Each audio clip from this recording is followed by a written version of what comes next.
todos. Bueno, vamos a dar un último estudio acerca de lo que es la Pesaj o la Pascua. Este es el último estudio que tenemos y en este estudio vamos a estar viendo algo que en, en el cristianismo se conoce como la institución de la Cena del Señor. Esto es hablando de el Mesías y sus discípulos cuando ellos estaban también en el tiempo para poder hacer el ceder de Pascua y cuáles fueron las cosas que se tienen como una institución acerca de este ceder de Pesach que tuvo eh, el Mesías juntamente con sus discípulos. Y bueno, en este estudio vamos a mirar algunos asuntos que son importantes conforme a esta institución, como lo es el cuerpo y como lo es la sangre del Mesías. Eh, esta institución que se ha dado o mencionada así por el cristianismo está dada en el libro de Matillahu, en el capítulo 26, versos 26 al 30, y dice así: mientras comía, Jesús o Yeshua tomó pan y habiéndolo bendecido, lo partió y dándoselo a los discípulos dijo: tomad, comed, esto es mi cuerpo. 27 dice: tomando una copa y habiendo dado gracias, se la dio diciendo: bebed todos de ella, porque esto es mi sangre del nuevo pacto que es derramada por muchos para el perdón de los pecados. Y os digo que desde ahora no beberé más de este fruto de la vid hasta el día cuando lo beba de nuevo con vosotros en el reino de mi Padre. También está algo muy similar en el libro de Marcos, llamado Marcos 14, 26 al 25, hace algo muy similar. Dice: mientras comían, tomó el pan y habiéndolo bendecido, lo partió, se lo dio a ellos y dijo: tomad, esto es mi cuerpo. Y tomando una copa, después de dar gracias, se la dio a ellos y todos bebieron de ella. Y les dijo: esto es mi sangre del nuevo pacto, que es derramada por muchos. En verdad os digo que ya no beberé más el fruto de la vid hasta aquel día cuando lo beba de nuevo en el reino de mi Padre. Entonces, esto ha sido prácticamente, creo yo, que de mucha importancia, porque dentro del judaísmo, dentro del cristianismo, se ha dado esta institución de el Seder de Pesach, al cual tuvo lugar con el Mashiach y con sus Talmidim. Entonces, aquí hay pareciera que una gran controversia. En base a esto, yo quisiera hacerles mención de que normalmente en el cristianismo se toma esta institución como si fuera algo literal. Es decir, se cree que en la bendición del pan y el vino, literalmente está la esencia de lo que es el cuerpo y la sangre de Jesús, y que esto fue solamente algo que fue instituido eh, dentro de la Iglesia Católica, que está en el concilio de Trento en el 1640 al 1651. En este concilio se determinó que en efecto, eh, cuando se hace esta bendición por el pan y el vino, se cree que prácticamente está o literalmente el cuerpo y la sangre del Mesías en ese pan y en ese vino. Algunos padres de la iglesia, como Ignacio de Antioquía, han escrito acerca de que se haya asumido que la carne humana, por ello es que niegan a sí mismo la Eucaristía, pues no confiesan la Eucaristía, dicen que es la carne de nuestro Salvador Jesucristo. Hubo otras personas también como Justino y también Irineo, inclusive algunos mencionaban que quien no creyera en esto, bueno, ellos prácticamente no estaban creyendo tampoco en la resurrección. Pero bueno, yo quiero hacerles saber algo importante, que en las escrituras, gran parte de las escrituras se habla acerca de muchas alegorías. ¿Qué es una alegoría? Una alegoría es prácticamente una representación en la que las cosas tienen un significado simbólico. Eso es una alegoría. Entonces, las escrituras están en gran parte con mucha alegoría. Quisiera darles a ustedes un ejemplo, eh, pero un ejemplo de esto es, por ejemplo, cuando estuvo prácticamente Adán y Eva en el jardín del Edén, ellos estaban en el jardín del Edén y para eso Hashem ya había dicho o prohibido los árboles a los cuales ellos podían comer, que era el árbol del conocimiento del bien y del mal. La escritura dice en el libro de Bereshit que en el capítulo 3 se narra que en efecto vino la serpiente y la serpiente le dijo a Eva que si en verdad ellos no tenían que comer de todos los árboles, comer de todos, pero de este no podemos. Y esto es lo que yo quiero traer a la alegoría. Por ejemplo, ¿quién es la serpiente? La serpiente quizás pueda ser el diablo, pueda ser el maligno, pueda ser Satanás, pueda ser uh, uh, el que le llaman la serpiente antigua, puedo ser también el príncipe de la mentira. Sin embargo, esto es lo que veíamos, que la serpiente es prácticamente un sentido alegórico, es una representación de algo, porque la serpiente en este caso puede representar la maldad, la mentira, la muerte y todo ese tipo de cosas que conllevan. Entonces, eso es prácticamente el sentido alegórico. Otro ejemplo es prácticamente, usted sabe que, por ejemplo, cuando hablamos de un león, ¿qué podemos pensar de un león? Bueno, el león puede mirarse en su sentido alegórico como que el león es el rey de la selva. El león, cuando se habla de un león, quizás alguien pueda pensar rápidamente, es el rey de la selva. Sin embargo, hay otra cosa. Por ejemplo, el patriarca Jacob tuvo 12 hijos. Uno de ellos se llamó Judá. Cada uno de esos 12 hijos tenía una tribu y cada tribu estaba representada por una bandera y cada bandera por un emblema. El emblema de la tribu de Judá era prácticamente de un rey. Entonces, la tribu de Judá estaba representada por un león. Y cuando se habla de un león, se habla prácticamente de un reinado. Se puede percibir rápidamente que se habla de un rey. Y es prácticamente el sentido alegórico. Es solamente eso, el simbolismo, lo que representa. Porque de igual manera, el Mesías de Israel nació también de la línea de la tribu de Judá. Entonces, lo que representa eso es que el Mesías de Israel es quien va a llegar a ser prácticamente el rey sobre toda la tierra. Por eso es que es representada prácticamente por un león, porque se habla de un rey. Entonces, esto es prácticamente el sentido alegórico en el que las escrituras nos dan a conocer muchas cosas que son prácticamente alegóricas o tienen mucho simbolismo. Pero era prácticamente eso, solamente el sentido alegórico. Vamos a mirar entonces cómo fue lo que fue llamado como la institución de la cena, porque en realidad no fue una institución, solamente era un recordatorio de la salida de Egipto, porque Hashem dio como un mandamiento a los hijos de Israel de que cada año se pudiera recordar, se pudiera conmemorar la salida de Egipto.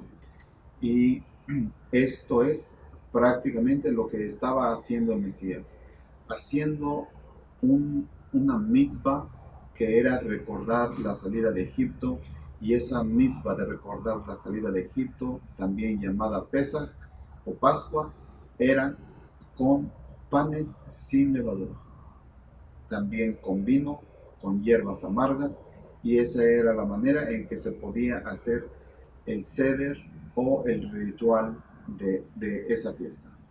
Sin embargo, habíamos leído anteriormente que cuando se dio ese ceder de Pesaj de el Mesías con sus discípulos, él dijo, partiendo un pan, lo dio a sus discípulos y les dijo, esto es mi cuerpo. También tomó la copa, la bendijo y dio a sus discípulos el vino y también dijo, esto es mi sangre. Pero vamos a mirar el sentido alegórico de lo que son prácticamente el cuerpo y la sangre. Porque puede verse muy, de manera literal, puede verse muy claro que en efecto es el cuerpo y es la sangre. Sin embargo, las cosas no son así. Hay otro pasaje, inclusive, en el libro de Yahanan o el libro de Juan, en el capítulo 6, versos 54 y 56. Dice así, el 54, el que come mi carne y bebe mi sangre, tiene vida eterna, y yo lo resucitaré en el día final. Dice también, porque mi carne es verdadera comida, y mi sangre es verdadera bebida. El que come mi carne y bebe mi sangre, permanece en mí y yo en él. Pero bueno, vamos a mirar este sentido alegórico de lo que fue el cuerpo, o de lo que fue el pan, lo que fue el vino. Y lo que también, en el sentido alegórico, esto representa el pan y el vino. Vamos a mirar el contexto de estas palabras que acabamos de leer acerca de el libro de Juan. En el libro de Juan, en el 54 y 50 al 56, habla de mi carne es verdadera comida, mi sangre verdadera bebida. Pero vamos a mirar el contexto de este pasaje en el libro de Juan capítulo 6. Vamos a mirar el contexto. El contexto es, vamos a mirar qué es lo que se estaba hablando o por qué el Mesías dijo esto. En el capítulo 6, verso 30 del mismo capítulo, dice, le dijeron entonces, ¿qué pues haces tú como señal para que veamos y te creamos? ¿Qué obra haces? En el 31 dice, nuestros padres comieron el maná en el desierto, como está escrito, les dio a comer pan del cielo. Entonces Yeshua les dijo, en verdad os digo, no es Moshe el que os dio el pan del cielo, sino que es mi Padre el que os da el verdadero pan del cielo. Porque el pan de Hashem es aquel que baja del cielo y da vida al mundo.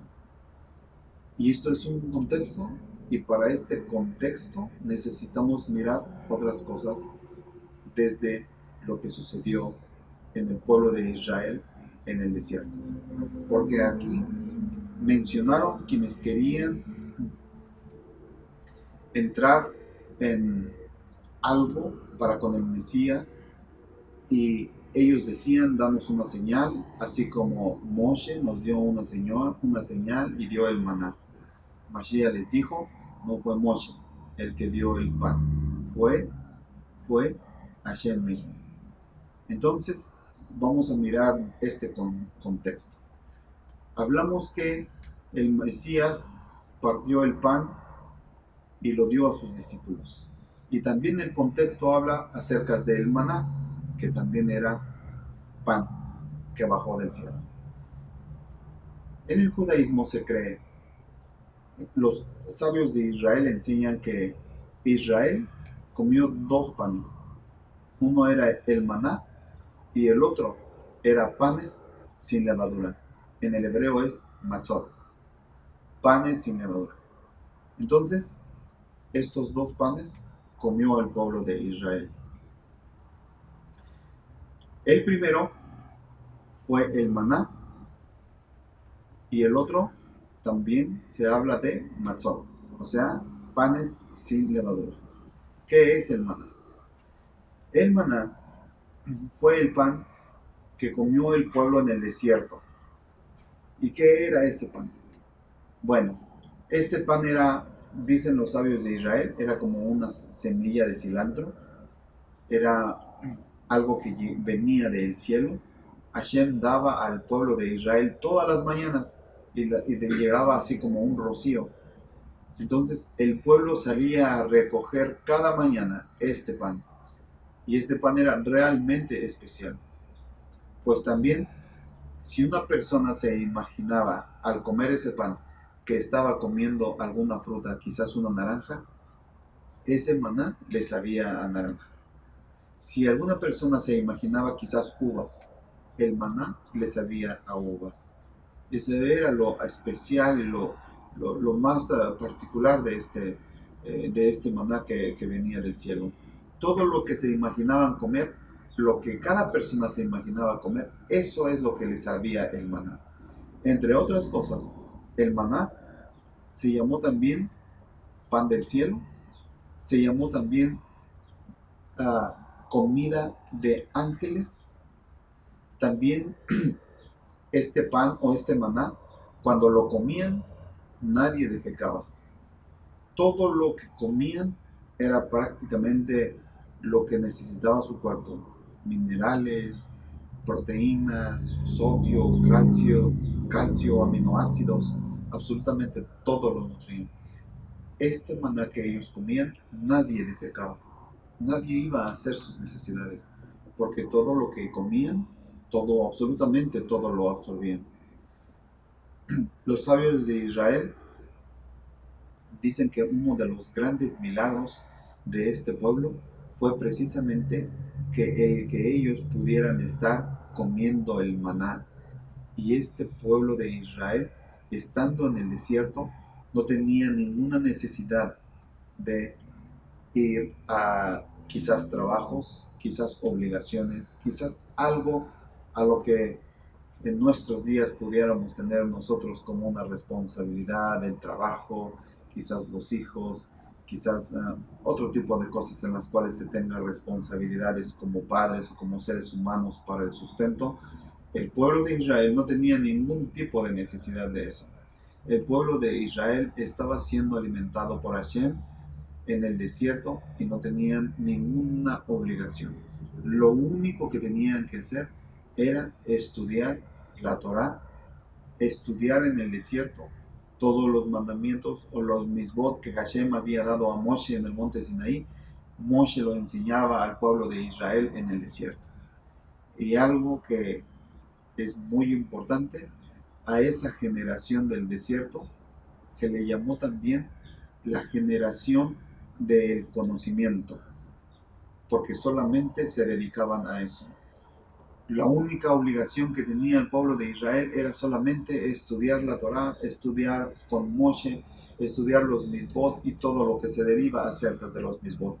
Eso era lo único que hacían. Por eso este pueblo fue llamado la generación del conocimiento. Esa era su única obligación. Entonces, podríamos pensar que el pueblo en el desierto había dos cosas en particular. El maná, que era algo para su propio físico, y también estaba el estudio de la Torá, que era también el alimento espiritual. Y esto representaba prácticamente el maná.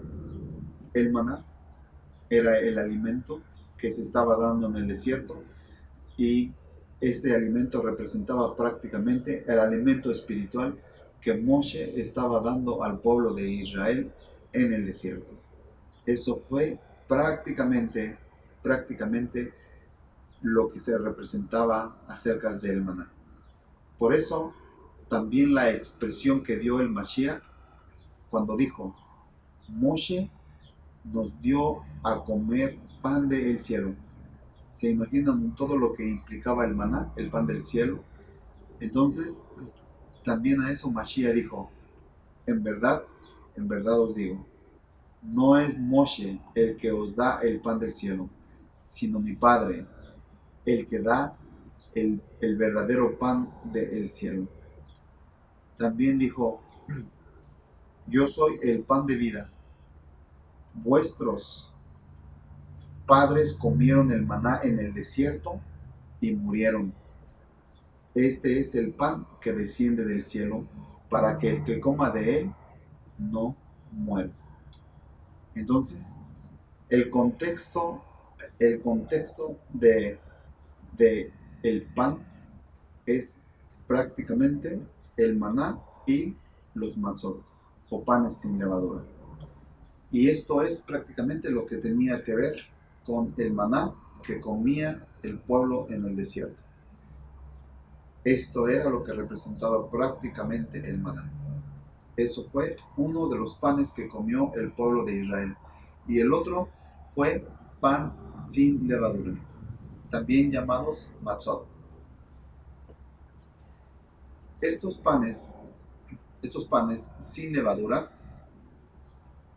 tienen algún tipo también de sentido alegórico. Y ahorita vamos a mirar cuál es el sentido alegórico de este segundo pan del que hablan los sabios de Israel. El otro pan que comió el pueblo de Israel fueron matzot o panes sin levadura. ¿Cuándo fue que Hashem dijo al pueblo de Israel que comieran matzot o panes sin levadura? Fue precisamente cuando el pueblo de Israel salió de Egipto. Una de las cosas que dijo Hashem como un mandamiento al pueblo de Israel era de que el pueblo de Israel, esa noche que iba a salir de Egipto, ellos iban a tener prácticamente una comida del cordero y también al mismo tiempo comerlo con panes sin levadura, como lo dejó en el libro de Shemot o en el libro de Éxodo, capítulo 12, versos 5 al 8.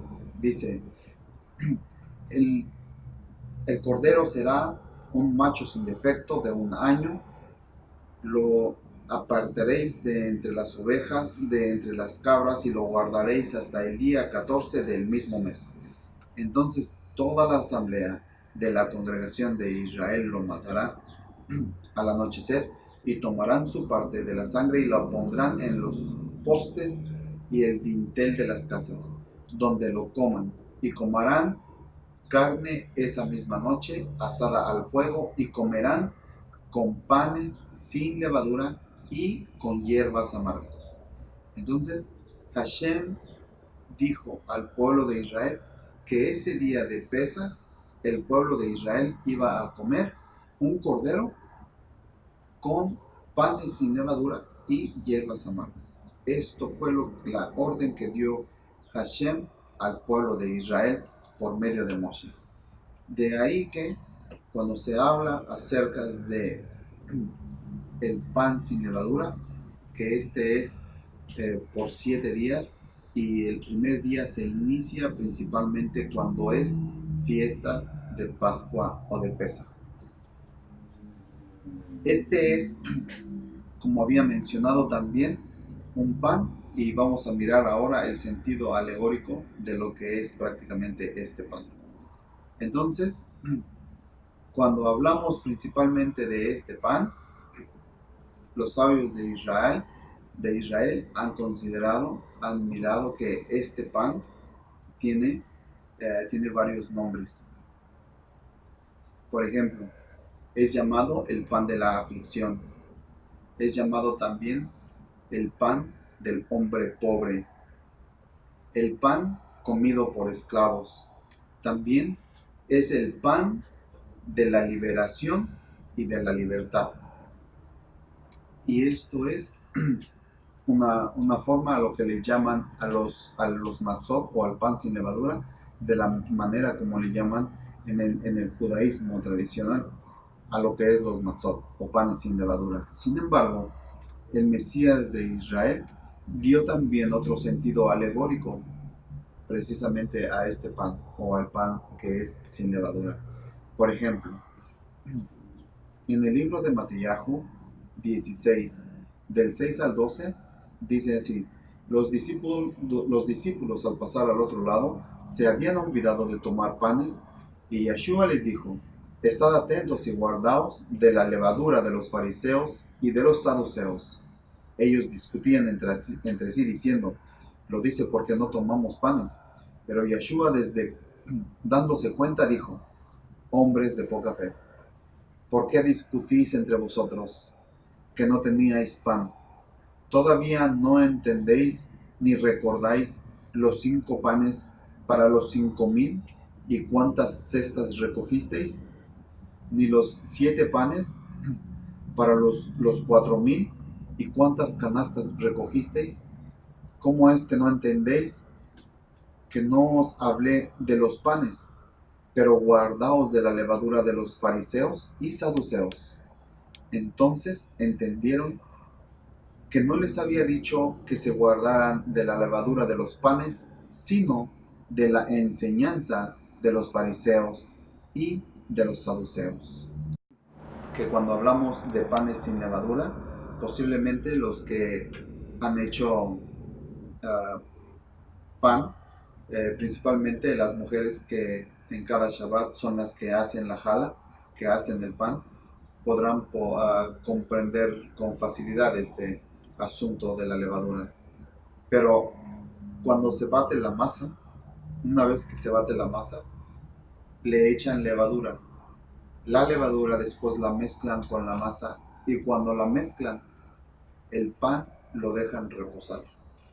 El pan, una vez que está con la levadura, se fermenta, y una vez que se fermenta ese pan, el volumen del pan es mucho más grande.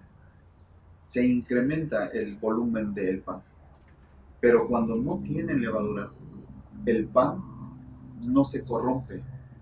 El pan queda tal y como usted lo tiene, y así mismo lo mete al horno y es solamente sólido. Es más sólido. Pero cuando tiene levadura, se incrementa el volumen, pero es más poroso. Sin embargo, el Mesías hizo alusión a la levadura, porque estamos hablando de los panes sin levadura. Y el Mesías dijo esto: cuídense de la levadura de los fariseos y de los saduceos. Y entonces el Mesías les dio a entender que debían cuidar principalmente de la mala doctrina que se daba de los fariseos y de los saduceos. Así también la levadura está también como la arrogancia, como la hipocresía, y también es prácticamente, como mencionaba el Mesías, la mala doctrina. Esto era prácticamente lo que representaba los panes sin levadura, y la levadura también lo que representaba, como ya mencionaba, era corrupción, arrogancia, hipocresía y mala doctrina. Eso es lo que representaba la levadura. Cuando un pan tiene levadura, se corrompe, se infla. Cuando el pueblo de Israel, si el pueblo de Israel come mucho, puede pensar que puede tener el conocimiento, y quizás pueda pensar que es mucho más mejor que otros. Quizás la arrogancia hace que se infle, que se sienta mayor que otros. Y eso es de lo que estaba hablando precisamente el Mesías. Un poco de levadura corrompe todo. Por eso era importante lo que el Mesías hacía entender a sus talmidim acerca de los panes sin levadura. Y esto es cuando los matzot se hornean, es un pan que no se esponja, es sólido, es más sólido. Puede representar los matzot, puede representar entonces que en ese pan no hay hipocresía, no hay arrogancia, y entonces ese pan también puede significar la buena doctrina que provenía principalmente del Mashiach. Y un pan que no se corrompe es un pan que dura muchísimo. En el caso nuestro, a mí me pasó en algún tiempo, en un año que celebramos la Pesaj y compramos panes sin levadura. Me recuerdo que guardamos los que no habíamos comido, y esos duraron para otro año. Y eso es lo que sucede prácticamente con los panes sin levadura. Los panes sin levadura no se corrompen y duran mucho más, mucho más. Y esto es también en el sentido alegórico lo que representaba prácticamente ese pan, porque el Mesías estaba haciendo alusión a que ese pan era prácticamente su cuerpo en todos esos sentidos. En el sentido de la humildad, no arrogancia. En el sentido de no hipocresía. En el sentido de la buena doctrina. Y eso era prácticamente lo que representaba ese pan, sin levadura. También, si lo puedes mirar desde el otro sentido alegórico conforme a su cuerpo, lo que representa el matzó o pan sin levadura al cuerpo del Mesías es un cuerpo que no es corruptible, no se corrompe. Cuando se pone levadura a la masa para el pan, se corrompe, no es durable. Y el cuerpo del Mesías hacía alusión también a este pan, porque el cuerpo del Mesías no se corrompió como los cuerpos que experimentan la muerte y que se tienen que estar en putrefacción. El cuerpo del Mesías no experimentó eso. En ese sentido, el cuerpo del Mesías no probó esa corrupción. Eso era solamente algo muy importante porque el Mesías no probó esa corrupción y el Mesías al mismo tiempo dio a conocer la resurrección y un cuerpo incorruptible.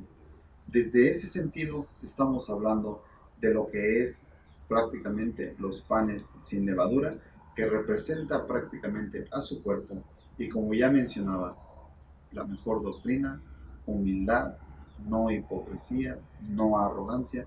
Eso era el Mesías. Entonces, estamos hablando de los sentidos alegóricos. Hay una cosa que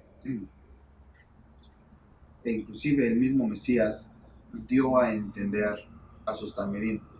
En el libro de Juan, en el capítulo 6, verso 30, dice, le dijeron entonces, ¿qué pues haces tú como señal para que veamos y te creamos? ¿Qué obras haces? Nuestros padres comieron el maná del desierto, como está escrito, les dio a comer pan del cielo. Entonces Yeshua les dijo, en verdad os digo, que no es Moshe quien nos ha dado el pan del cielo, sino mi Padre es el que da el verdadero pan del cielo. Porque el pan que Hashem es el que baja del cielo y da vida al mundo. Entonces le dijeron, Adón, danos siempre de este pan. Y Yeshua les dijo, yo soy el pan de vida. El que viene a mí no tendrá hambre, y el que cree en mí nunca tendrá sed. Pero ya os dije que aunque me habéis visto, no creéis. Todo lo que mi Padre me da, vendrá a mí. Y al que viene a mí, de ningún modo le echaré fuera. Porque he descendido del cielo, no para hacer mi voluntad, sino la voluntad del que me envió. Y esta es la voluntad del que me envió, que todo el que me ha dado, todo lo que él me ha dado, yo no pierda nada, sino que le resucitaré en el día final, porque esta es la voluntad de mi Padre, que aquel que elijo y creen en él tengan vida eterna, y yo mismo lo resucitaré en el día final. Entonces, esto es así como el Mesías, mirando su cuerpo, no tuvo corrupción su cuerpo y resucitó. Así el Mesías dice, yo soy ese pan de vida, hablando de la verdadera interpretación de las Escrituras, que son palabras del cielo, porque Él dice, yo hago la voluntad de mi Padre, nada viene por mi cuenta, yo hago y digo lo que mi Padre me dice. Y es por eso que en Él también tenemos vida eterna. Con Él también estaremos en la resurrección. Y con Él también tendremos nosotros un cuerpo también incorruptible. Y esto es prácticamente lo que significa o la alegoría del pan sin levadura.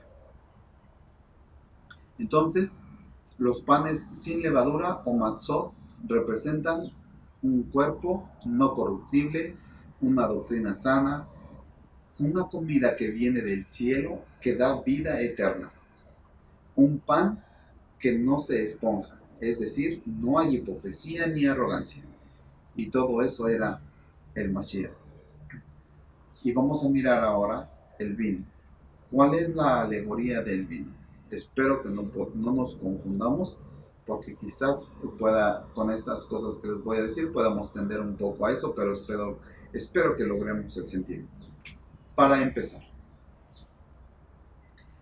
cuando hablamos de el vino, el vino, esto era en la, en la cena de Pascua, dijo el Mesías, esto es mi sangre, ¿verdad que sí?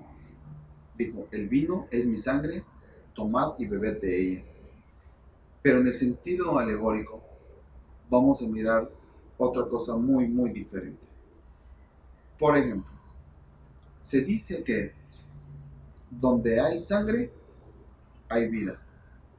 Donde hay vida, hay alma.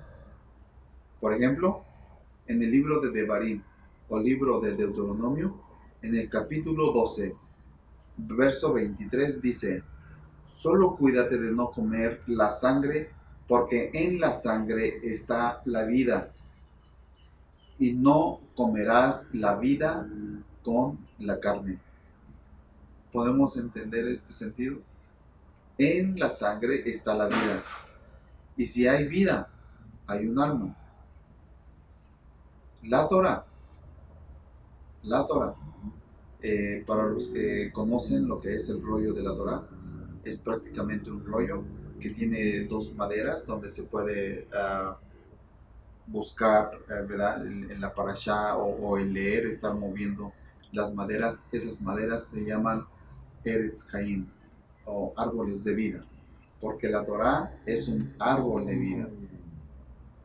Entonces, el hombre, el ser humano, dice el Salmo 1, en el verso 3 dice, será como árbol firmemente plantado junto a corrientes de agua, que da su fruto a su tiempo y su hoja no se marchita.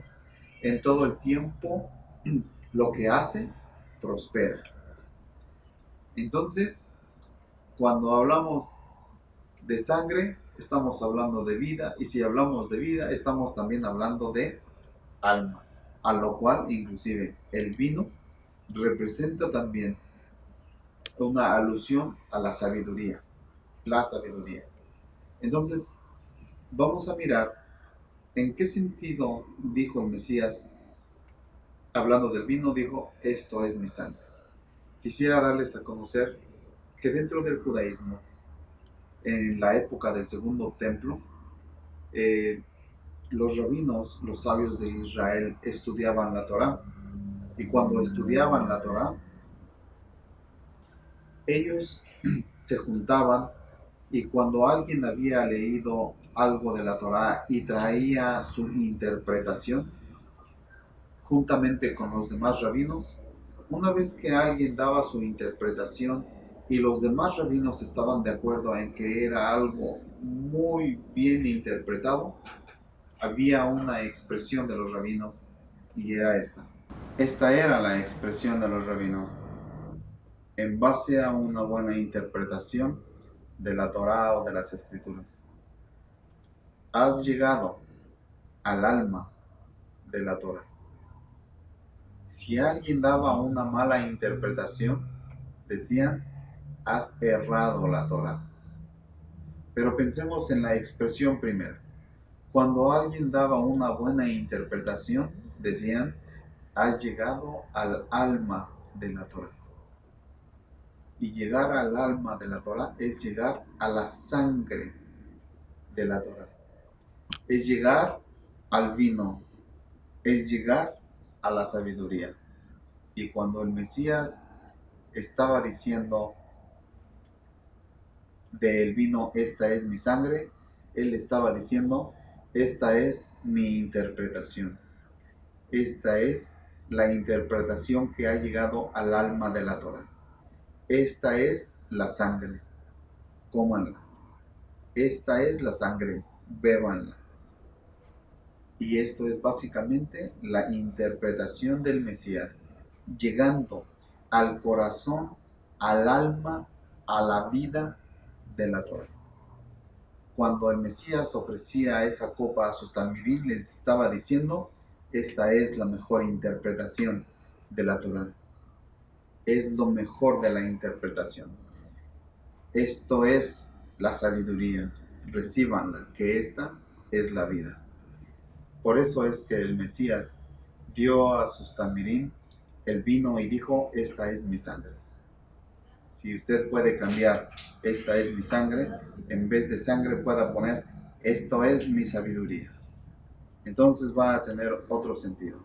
Y no principalmente las cosas que muchas veces se tienen como algo literal y que quizás nos puedan llevar a algo que no tiene algún sentido en cuanto a la interpretación.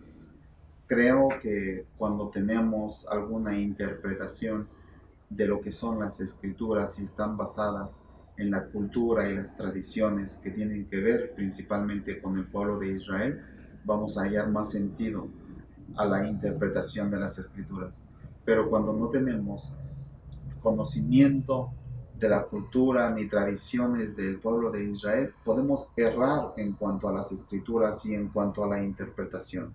Y tomar las cosas literalmente quizás no sea muy, muy bueno, porque estaríamos precisamente dando a conocer unas cosas por otras, aunque sea literal y que hoy se oiga muy literal, hay cosas que no pueden ser verdad.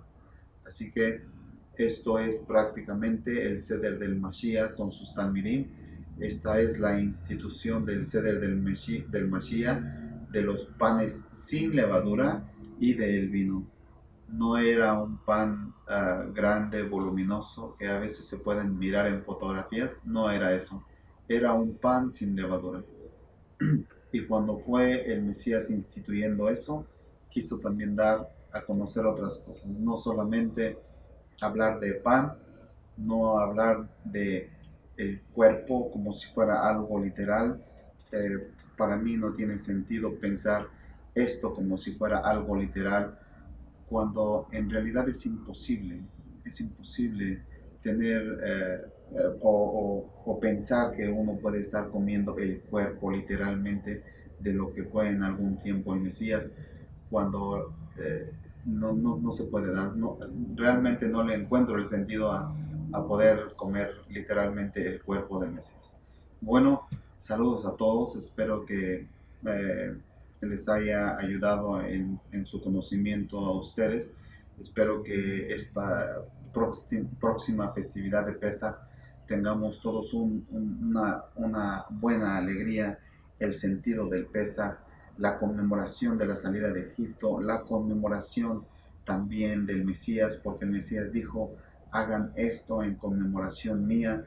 Bueno, espero que todos ustedes puedan disfrutar de un Seder de Pesaj muy bueno, que la bendición de Hashem que emana en esos tiempos de esas fechas específicas que Hashem ha dado, sea en sus vidas bendecidas en gran manera y que por sobre todo en Pesaj Hashem nos ayude a quitar todo tipo de esclavitud que haya en nosotros, lo cual nos ata todavía para poder nosotros servir a Hashem plenamente.